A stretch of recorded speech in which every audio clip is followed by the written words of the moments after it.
Magandang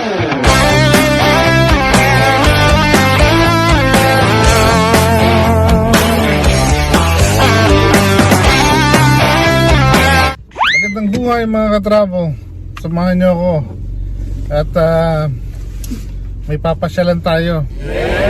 At tingnan natin kung ano yung lugar na pupuntahan natin. Isa to sa mga kaibigan ni Mrs. At sama din sa trabaho. Pasyalan natin. Meron daw siyang mini farm.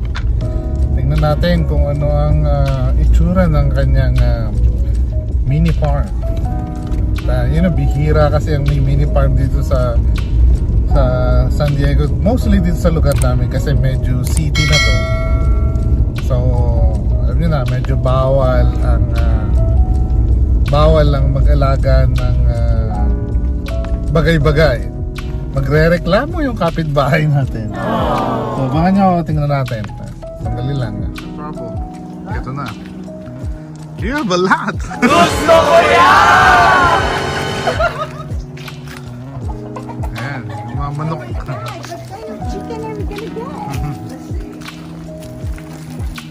Ayan po, dito po tayo. Sa mini farm niya, sa likod ng bahay. Marami siyang alagang manok. Marami ding tree. Ayan po. Wow. Ang mini farm niya sa likod bahay.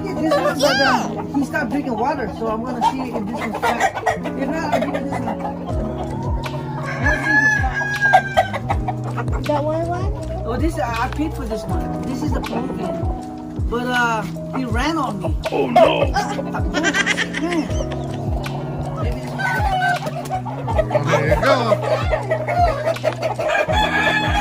Oh, she got a breeder too. That's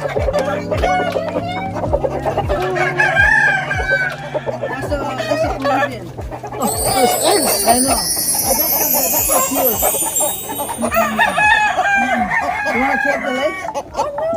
You want me to check the underneath? Yeah, the legs. Take it! Yeah. Oh my God! That's some pure. Few inches later. Nandito tayo sa trabaho. Tataka kayo kung nag-upload ko ng video. Ako po ako sa sasakyan ko. Nakita ko itong munting ibon. Medyo naglalaro-laro siya. Kaya sabi ko, buhay lang sa may fire hydrant. Kuna natin ng video. At sa same time, magsha-shoutout na rin tayo. Shoutout nga pala sa Team Kadagos. At shoutout na rin sa isang sa mga pasyente namin na avid follower natin. Si Miss Diane White. Shoutout sa iyo. Thank you for watching my vlog. And I really appreciate it. Kay Miss De Leon Lourdes. Shoutout. Wish you all the best. And thank you for watching my vlog. Just want to thank Nate for giving me a chance to see your farm. And thank you for giving me chicken. Everybody loves your chicken. Thank you so much for accommodating us and for showing your farm. It was a nice farm. I have a good time. I hope I can visit again. We can hang out together. We do some good things about your backyards or your farm. But thank you so much. It was a good one. I have fun.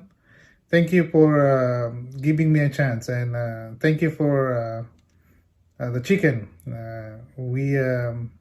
Me and my wife are so thankful. You're one of the best. Until then, have a good one, and thank you so much. And then shout out, Nate, you're the best. So, yun na nga mga ka-travel. Kumuha tayo ng manok, pero hindi ko na ipapakita sa inyo kung anong ginamit natin sa manok. Sa mga Pilipino dyan, alam nyo na yung ibig sabihin nun. It's 1 year death ng mother ko. So, doon natin ginamit yung manok. At old tradition na wala namang masama na yung kailangan nating sundin. sabi nga ni Erpat, kailangan natin gawin. So yun ang kapalaran ng manok na yun. So yun lang. At yun muna, medyo makaiklit yung video na to. Pinakita ko lang yung part na yun. Tapos abangan nyo yung sunod na video natin na tungkol naman sa 1-year anniversary ng mother ko. So paano? So hanggang sa muli. At mag-iingat kayo. Isang mapagpalang araw sa inyo mga katrabaho.